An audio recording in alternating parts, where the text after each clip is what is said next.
Assalamualaikum warahmatullahi wabarakatuh. Alhamdulillahirrabbilalamin. Bersyukur kepada Allah atas nikmat hari ini.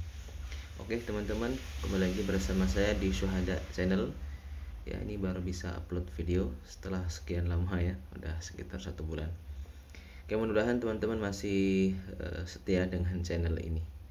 Oke, ini ada HP Vivo. Ini kalau nggak salah tipenya Vivo Y55s. Kondisi LCD retak, lalu tadi sudah dilihat teman-teman ya,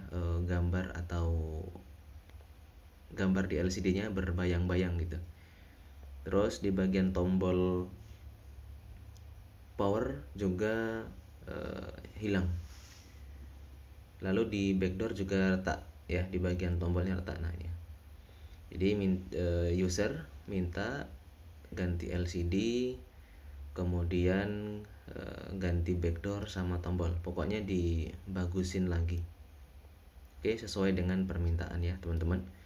Ini jelas kita harus ganti LCD karena sudah berbayang, lalu walaupun sentuhannya normal, disentuh normal, tapi gambarnya rada berbayang-bayang, bergerak-gerak begitu. Nah, itu harus diganti, dan itu LCD sudah kena ya teman-teman. Oke, ini lanjut saya bongkar.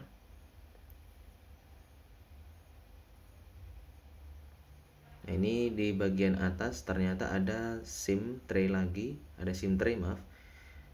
Sepertinya untuk SIM keduanya ya. Nah, ini sudah tidak ada slot, sudah tidak ada SIM tray-nya, jadi hanya di samping saja untuk memasukkan kartu SIM-nya.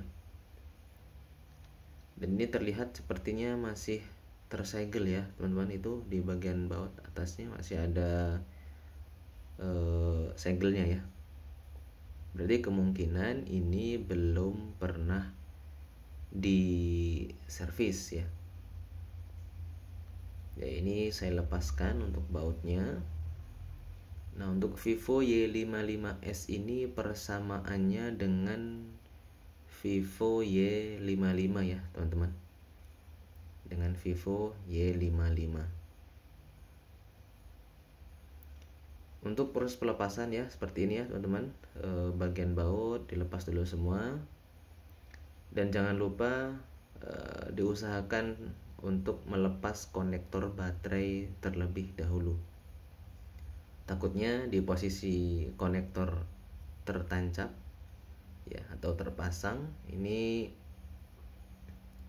kita melakukan grounding kepada bagian mesinnya, termasuk melepas konektor selain konektor baterai juga berbahaya, misal LCD atau yang lain.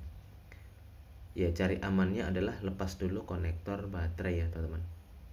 Lalu nah, ini di bagian atas yang selepas barusan itu adalah konektor touchscreen-nya. Jadi LCD di Vivo Y55s atau Vivo Y55 itu ada 2 konektor, ada di bagian bawah dan juga di bagian atas. Nah, untuk melepas mesinnya ini hati-hati teman, ada baut yang nggak bisa dilepas pakai obeng seperti biasa, jadi harus pakai semacam besi yang pipih gitu ya, semacam besi yang pipih. Nah, ini saya juga pertamanya nggak sadar ya kalau ada baut itu. Ini saya lepas susah ya, ini hampir saya paksa ya. Lalu saya sadar kayaknya nih di bagian tengah ada, nah ini ada tempat baut, tapi juga dia untuk baut juga gitu. Nah, ini harus pakai besi atau apapun yang pipih dan kuat, bisa untuk muter. Nah, ini sudah terlepas ya, baru bisa kita angkat mesinnya. Jadi buat teman-teman yang untuk melepas tipe mesin yang sama, hati-hati, ada baut yang tidak seperti baut biasanya, harus dengan besi yang pipih. Lalu di bagian mesin bawah kita juga lepas. Kenapa? Karena ada konektor LCD. Nah, konektor di LCD di bagian bawah ini adalah untuk penampil ya, displaynya. Nah, untuk konektor charger ternyata dia masih fleksibel ya teman-teman, belum mesin tapi masih fleksibel. Jadi kalau, dan HP yang saya bongkar ini juga bermasalah dengan pengecasan, yaitu konektornya sudah mulai lobok ya, atau goyang. Nah, jadi saya belikan juga dan mintanya juga diperbaiki bagian ngecas ya. Kalau dicas lama, dan sudah saya cek tadi ya sebelum masuk video ini, itu saya cek ketika dicas masuk, tapi ketika kesenggol atau kegeser bagian konektornya itu langsung tidak mengisi lagi, berarti konektor sudah harus diganti. Nah, kalau ganti konektornya saja kayaknya rada lumayan ya, rada ribet, jadi belikan satu set seperti ini. Di toko spare part pasti ada ya teman-teman. Jadi menggantinya satu set, ya di situ sekaligus ada konektor untuk LCD. Nah, di bagian LCD ini baru saya lepas ya. Jadi ini LCD-nya masih ori, masih bawaan. Jadi ya mungkin lemnya masih rada kuat. Dan memang kalau HP-HP yang belum pernah dibongkar ya teman-teman, itu LCD-nya melepasnya susah, karena lemnya kuat, dari pabrikannya lemnya kuat dan rada keras. Kalau sudah pernah dibongkar pasti lebih mudah. Nah ini terlihat banget saya rada kesusahan karena memang lemnya masih keras. Ini saya bantu dengan cairan kontak cleaner, sedikit-sedikit digeser seperti ini ya. Dan hati-hati di bagian bawah ada fleksibel, di bagian atas juga ada fleksibel. Nah, untuk panas yang digunakan untuk memanaskan LCD tadi ya seperti biasa settingannya. Panasnya 130 saya gunakan, lalu anginnya 7.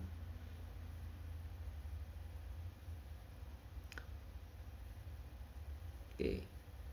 Jadi ini ngelepas LCD saja saya rada sulit ya. Ini memang benar-benar masih kuat lemnya.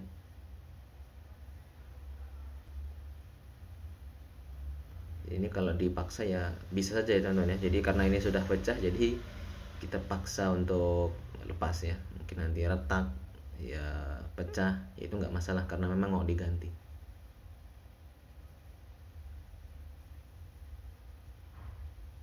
Ini masih kesulitan, saya juga rada sulit. Nah, ini sudah agak terangkat sedikit. Yang penting kalau sudah ada celah ya teman-teman sekalian, kalau sudah ada celah sedikit atau sudah bisa keangkat, langsung masukkan yang mika atau bagian untuk yang kita selipkan itu bagian mika, plastik mika. Dan tadi bisa teman-teman lihat ya, fleksibel atas kepotong ya, mungkin pakai besi yang awal tadi langsung kepotong. Oke, ini sudah saya carikan LCD-nya. Ya, ini tipe Incel ya, teman-teman. Ya, namanya HP-HP lama itu kebanyakan Incel. Ya, walaupun ada yang sudah merek terbaru ya, seperti Crown dan sebagainya itu, tapi ini masih ada yang Incel. Dan ini belum sempat saya tes tadi di toko spare part karena memang handphonenya nggak saya bawa. Jadi nanti ini harus saya pasang dulu untuk fleksibel casnya supaya bisa untuk mengetes LCD. Jadi sebelumnya ketika saya tanya di toko spare part memang adanya warna hitam bagian LCD, ada hitam ada putih. Saya milih hitam. Saya konfirmasi ke user, katanya nggak apa-apa, yang penting bagus. Tapi pas beli backdoor katanya adanya hitam, ternyata ada warna gold sama dengan yang awal tadi. Nah, kalau warna gold lalu depannya LCD hitam kan nggak sinkron ya teman-teman. Jadi sesuaikan, LCD-nya saya tukar warna putih. Belum sempat saya tes, tapi sudah saya tuker karena memang belum pulang. Jadi langsung saya gantikan warna putih. Sama-sama Incel. Ya mudah-mudahan berfungsi dengan baik ya. Dan hati-hati saat pemasangan fleksibel cas ini ya teman-teman, karena ini fleksibel jadi ya harus hati-hati. Nah biar aman ya langsung kita tambahkan penutup ya supaya bisa kuat. Nah ini bagian pengecasnya langsung saya kunci dengan baut. Oke, ini saya mau ngetes LCD-nya sekalian plus pengecasan. Jadi dua pengecekan langsung ya. Nah, ini untuk baut yang di tengah tadi belum saya pasang karena ini belum selesai ya, belum saya lem juga LCD-nya. Karena ini masih garansi, hanya garansi tes saja. Kalau sudah kena lem ya garansi hangus. Oke, nyala ya, alhamdulillah. Mudah-mudahan touchscreen-nya aman. Masih menunggu. Oke, masuk ke menu. Ternyata dikunci. Saya lupa nanya kodenya ya teman-teman. Ini ya biar baru bisa ngeceknya ya cuma sekedar telepon darurat ya. Tapi tadi sentuhan normal, nggak ada error. Nah ini ada satu item yang harus saya pindahkan, yaitu bagian apa ini, getar mungkin ya, yang bulat hitam ya teman-teman. Nah di sini yang saya kasih timah tambahan. Nah ini yang saya lepas. Nah ini hitam. Ini kayaknya getarnya. Jadi kalau kita posisi menyalakan ponsel, ini ada getar kayak getaran deret. Nah gitu. Itulah fungsinya. Kalau ini nggak ada getar. Oke, sudah terpasang. Memang ya nggak pengaruh ya teman-teman. Ini mau ada atau enggak ya nggak pengaruh ke fungsi. Tapi sensasi getarnya ketika menghidupkan handphone itu biasanya juga ya berkesan lah, ada getar-getar di awal gitu kan. Oke, ini untuk baterai seperti biasa tambahkan double tip. Di bagian frame ditambahkan double tip, di baterai juga ditambahkan double tip. Oke, saatnya saya masang LCD ya, lemnya seperti biasa saya gunakan ET7000, merek apa ini nggak tahu, mereknya banyak ya teman-teman ya, pokoknya lem LCD gitu. Oke, bagian bawah atas jangan sampai selip ya. Dan untuk Incel ini ya lumayan presisi ya teman-teman, masuk ke framenya dan tidak ada celah ya. Untuk kualitas Incel ini sebenarnya sudah standar ya. Hampir semua handphone ini pasti ada spare part LCD Incel, dan itu ya kualitasnya juga lumayan, sering dipakai juga. Tapi karena sekarang sudah banyak merek LCD yang beredar ya makin banyak pilihan gitu. Oke, seperti biasa untuk menahannya saya gunakan karet gelang. Ini yang penting jangan terlalu kencang, cukup sekali seperti ini. Dan kalau kekencangan nanti takutnya LCD retak, karena LCD Incel ya kualitasnya tipis ya teman-teman. Kalau ketekan terlalu kuat dia bisa retak. Oke, ini sudah sekitar 1 jam lebih ya, sudah pasti kering. Kembali ya, pasti sudah kering ya. Oke, kita lepas karet-karetnya, lalu kita pasang, kita rakit untuk mesin. Nah ini baut yang hitam tadi, ini pengait di bagian SIM tray atas ya, walaupun nggak ada SIM tray-nya tetap kita pasang ya. Dan memang dari awal masuk meja servis ini ya sudah tidak ada SIM tray. Nah ini baut yang tadi saya bilang nggak bisa pakai obeng ya, bisanya pakai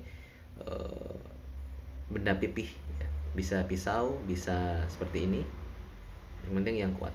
Ya sudah, ini bagian, ini konektor untuk touchscreen LCD, jangan sampai lupa untuk dipasang.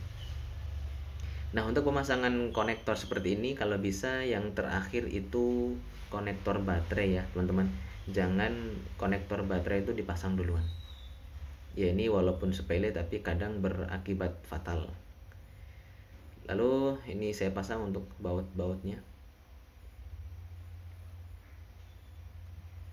Nah, di bagian samping juga ada pengait ya, sama seperti yang di atasnya tadi, pengait untuk mendorong SIM tray keluar dari SIM ya, keluar dari lubang SIM. Rada unik ya, Vivo Y55s ini rada unik, dan mungkin ini karena kualitasnya dari Vivo ya, untuk build quality-nya lumayan bagus.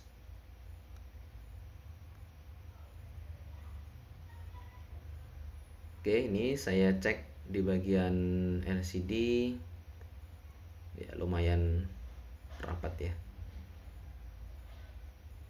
Yang jelas kalau kualitas LCD KW ya jangan berharap terlalu banyak ya teman-teman. Kualitas gambar pasti menurun dari orinya ya, kecerahan juga biasanya berpengaruh gitu.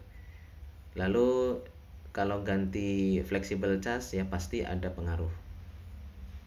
Nah, ini backdoornya juga baru, tombolnya juga baru, tadi nggak ada tombol power. Nah, tapi masih ada kendala ya teman, ternyata tombolnya nggak pas. Nggak tahu nih tombol HP apa yang diselipkan, karena dari plastiknya adalah seperti itu bawaannya, kebesaran ya. Jadi saya harus ngakalin ya, saya potong sedikit di bagian tombol yang volume itu kepanjangan, jadi lubangnya nggak cukup. Nah, ini normal ya, warna juga nggak ada yang ada white spot, nggak ada, bersih. Nah, untuk komponen-komponen di backdoor yang dari HP orinya tadi sudah saya pindahkan kuningan untuk menangkap sinyal supaya lebih kuat sinyalnya. Ini tinggal kita rapatkan. Nah, di bagian di sini rada keras ya, mungkin nanti saya setel ulang.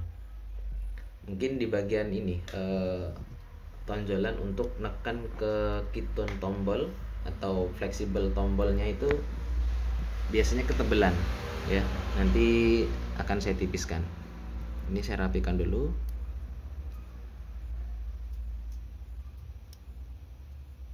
Nah, ini tombolnya rada keras, kurang enak, kurang nyaman tuh ya, kurang nyaman. Ini pasti tombolnya bagian karetnya itu terlalu tebal. Oke teman-teman, mungkin ini aja video saya sampaikan, mudah-mudahan bermanfaat. Like jika suka, dislike jika tidak suka. Assalamualaikum warahmatullahi wabarakatuh.